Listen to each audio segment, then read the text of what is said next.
માંજલપુર વિસ્તારમાં ward number 18ના પૂર્વ councillor Kalpesh પટેલના ત્યાં અજાણ્યા સમયે કરી રેકી કલ્પેશ પટેલ ઉર્ફે જય રણછોડના ત્યાં બપોરના સમયે કમ્પાઉન્ડમાં ઘૂસ્યા। સીસીટીવી ફૂટેજમાં 3 જેટલા અજાણ્યા સમૂહ નજરે પડ્યા।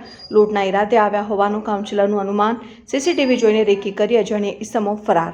સમગ્ર મામલો માંજલપુર પોલીસ સ્ટેશન પહોંચ્યો। કલ્પેશ પટેલ દ્વારા માંજલપુર પોલીસ સ્ટેશનમાં આપવામાં આવી અરજી। આજરોજ શું ઘટના બની હતી, ક્યારની ઘટના હતી?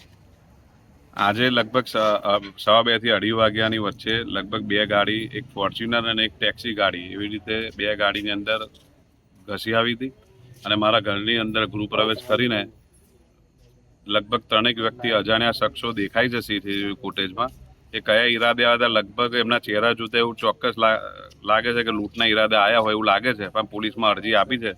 હવે આગળ પોલીસ તપાસનો વિષય છે કે આગળ શું તપાસ થઈ, શું આગળ બહાર આવે છે।